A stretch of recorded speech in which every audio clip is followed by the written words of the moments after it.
ผมใช้ได้วันนี้เราจะมาหาล่าสัตว์นะครับที่ป่ามะม่วงหินมะพร้าวนะครับเอาไปเบิ่งกันเลยว่าเขาจะได้สัตว์อีหยังเมนูมื้อนี้น่ะไปเอาเขาเห็นปลาไม้แล้วอย่ามาใกล้ๆเดี๋ยวมันจะหนีกูจะปากนะครับเดี๋ยวไก่มันจะหนีเราต้องจอบนะครับ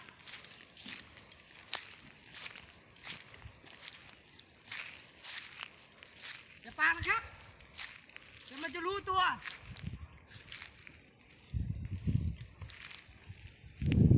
คุณก็อยากเข้ามาใกล้ๆสิเดี๋ยวมันไม่เห็นนี่ไงเห็นเป้าหมายเราไหม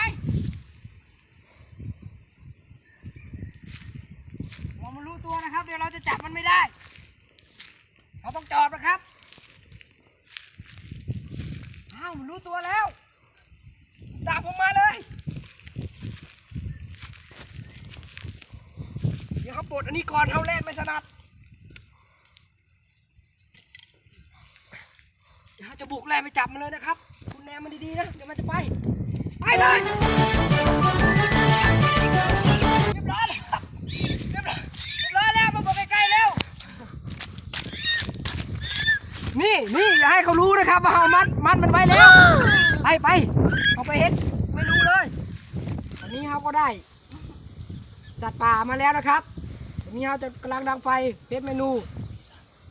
เราจะให้ทีมงานเขาหลบขนก่อนนะแล้วจะไปตอนนี้เอาเห็ดอะไรครับปอนกำลังขุดหลุมครับขุดหลุมเห็ดยังขุดหลุมเพื่อทำไก่อบฟางครับไก่อบฟางเหรอขุดนี่คุ้มนี่ขุดประมาณไหนครับผมโอ้ไม่ลึกครับขุดลงนิดหนึ่งเหรอครับงั้นเราถ้าไปเบิ่งตอนมันอยากแล้วเลยเนาะโอเคคุ้มเฮาถึงขั้นไหนแล้วครับคุณกำลังชิ้นแล้วชิ้นแล้วเลยบ่เสร็จแล้วครับกำลังชิ้นแล้วตอนนี้เฮากำลังเฮ็ดอีหยังมันครับกำลังฝังไม้ครับฝังไม้เฮ็ดหยังไปเสียบดาไก่บ่แม่แล้วตอนนี้ทีมงานของเฮาก็ได้ลูกขนกำลังสิแล้วนะครับฮอดขั้นไหนแล้วครับพี่โก้กำลังจะเอาเครื่องในมันออกครับกำลังเอาเครื่องในมันออกเหรอเฮาไปเบิ่งตอนมันแล้วเลยเนาะใช่ตอนนี้เฮาก็ได้ลูกขนมันเรียบร้อยแล้วเนาะเอาเครื่องในมันออกแล้วบัดนี้เฮาจะมาเครื่องเฮาตามมาแต่เหินเรียบร้อยเพราะว่ามันยากเราก็ฮุกใส่เลยเนาะเข้าไปโค้งมาก่อนจังหน่อยโตตูดเติมใส่หลานกันเนี่ยเอาคือมันตัดน้ำเครื่องมานี่เอาชื่อหัวชื่อยัดเข้าไปเนาะตอนนี้เรียบร้อยแล้วครับวันนี้เราก็จะเอาไก่ไปใส่บนอกเขาเลยนะครับเอาเครื่องหูยัดไปเบิ่งกันเลยตอนนี้เราก็ได้มาฮอดบนทีมงานเราเฮ็ดไว้เรียบร้อยเลยเนาะเราจะเอาไม้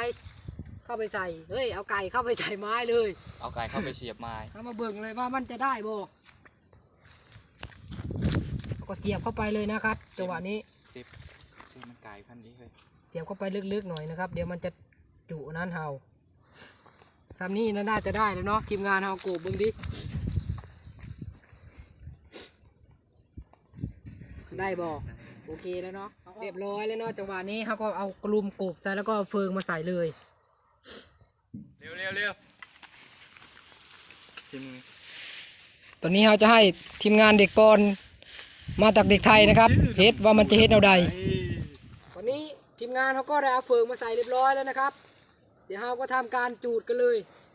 นี่คือกับไฟนะครับเข้าไปเลยนะครับไม่รู้มันจะติดหรือบ่เพราะลมมันแห้งเกิดไฟไหม้เฮาครับ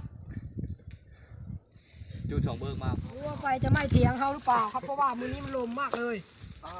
มาเห็นจุดลมมากจุดว่าพอไปยังเนาะมันไก่อยู่เรียบร้อยแล้วนะครับตอนนี้เฮาไฟมันก็ได้แห้งมากนะครับไม่รู้ว่ามันจะไหม้เถียงเฮาหรือเปล่านะครับนี่เถียงเฮานะครับถ้าไหม้เถียงนี่แม่เฮาด่าแน่นอนครับ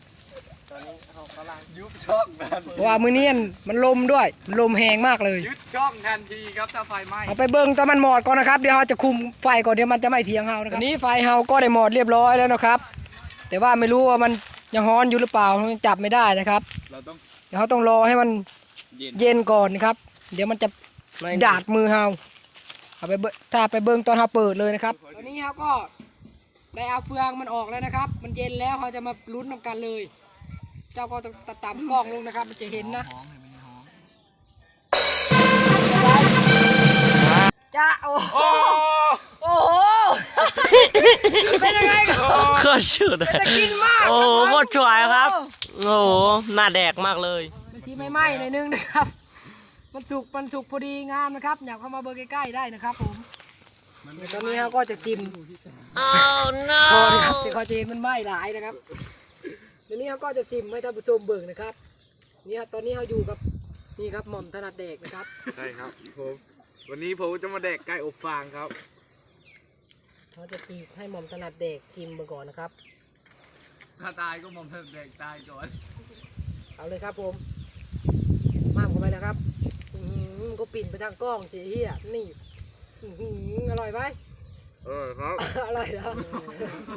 ผมจะมาชิมให้ท่านผู้ชมเบิ่งนะครับ เอาหน่อยๆนะครับเอาหน่อย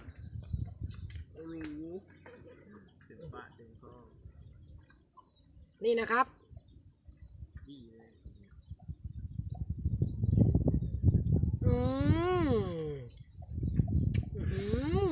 อร่อยมากวันนี้เราจะให้ทีมงานเรากินนะครับเขาหิวข้าวมากแล้วเขาเมื่อยพ่อ 3 2 1แอคชั่น คลิปไก่อบฟางเขาก็ได้จบไปที่เรียบร้อยแล้วนะครับ อย่าลืมกด อ ไล ย่า ค์ ลืมกดไลค์นะครับ แล้วก็กดติดตามแล้วก็กด subscribe กดกระดิ่งด้วยนะครับ กดแชร์ น่าจะเฮาเฮ็ดอยากให้พวกเฮาเฮ็ดอีกอย่างก็คอมเมนต์ไว้ด้านล่างเลยได้นะครับ